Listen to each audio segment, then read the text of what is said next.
What's up, everyone? Today we're going to go over 3 drills that's really important to do if you're a runner. In particular, one of the things that we really want to focus on is work on mobility and a bunch of different planes of motion, because as a runner, you're typically going to be in that forward and backward, side-to-side plane, and we see it all the time where that plane, that pattern gets abused, and that can lead to things like hip issues, knee issues, ankle issues, everything kind of stemming from the hips and not really being able to get out of that forward and back in that sagittal plane. So first thing that we're going to do is we're going to improve that plane. So Danny's going to show you one of our favorite mobility variations called a couch stretch. So the couch stretch, what's going to be really important for you guys when you do this drill is I really want your knee directly underneath your ankle. So what you'll see a lot of people do is they'll bring this knee, they'll take it too far forward because they think that they need to be able to stand up, which is not the point of the drill. So he's going to bring that knee right against the wall. He's going to make sure his knee stays right underneath his ankle.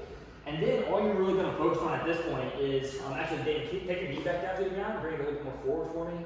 Yeah, there you go. So all he's going to really focus on is squeezing his glutes, kind of tucking his tail. Like if you act like you have a tail, you're going to try to tuck that tail up underneath you, and you should feel a really strong pull throughout this quad without really needing to compromise like your spinal position or putting your back under too much stress. But if you're mobile and you can take it up to the next step, what Danny was about to do here, he's going to relax his glutes, he's going to bring that foot up. And then the same thing, he just wants to make sure that he's taking his glutes, getting a good glute squeeze, and trying to tuck his tail up underneath him, and trying to stretch out the whole front of that quad there. And it doesn't take a lot, guys. This stretch can get, go ahead and relax there, Danny. This stretch can get super intense, super quick. So a lot of times we tell people you want to maintain this position for about 2 minutes. And if it gets like, if the front of that quad gets really burning or it feels like really intolerable, then what you can do is you just relax your glutes. It'll kind of take that stress off the front of the quad there, and then you just re-engage and you get back into it. So you kind of fluctuate in and out of that position there, okay? So drill number 2 is going to be a frog hip opener drill, okay? So this drill is going to be really good at helping to improve some of this rotational-based movement that we're looking at for the hips. So what you're going to do, in particular, is going to really help with your internal rotation. So what Danny's going to do, he's going to try to make sure his feet are outside of his hips, and then he's just going to keep his spine nice and in a nice neutral position, and he's going to rock his whole body back. He's going to try to take his hips, so you come around this way. He's going to try to take his hips backwards towards his heels, sinking deeper into some of that hip internally rotated position, and just trying to really open up those hips. It's a really good drill to kind of help get that internal rotation, which a lot of people are missing from a trail limb perspective.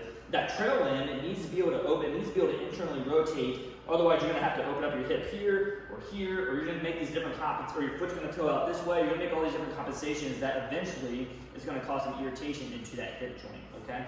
So then our third and final drill is going to take that rotational component and kind of take it up to that next step where you kind of floss in and out of a certain position, going from external to an activated internal rotation position, okay? So Danny, he's going to get into, so it's called a 90-90 hip flow. So we got our hips in a 90-90 position here, 90 degrees of knee flexion, 90 degrees of hip flexion, and then Danny's simply going to try to rotate over. You can use your hands if you need to at first. And then again, he's going to try to end as close to that 90-90 position as he can, and he's just going to work his way back over. This drill is really good at making sure we're getting good rotation at our hips, because guys, our hips our joints are the most healthy when they can move in a complete range of motion and they can have control over that complete range of motion. So this is working on one of those variables to make sure they have a nice healthy hip and making sure they have good rotation at your hip. It's going to help you with your trail limb. It's going to help you with your step length. It's going to help decrease hip stress, which will help decrease stress down the chain. So give those 3 drills a shot, guys. Let us know what you think. Thanks.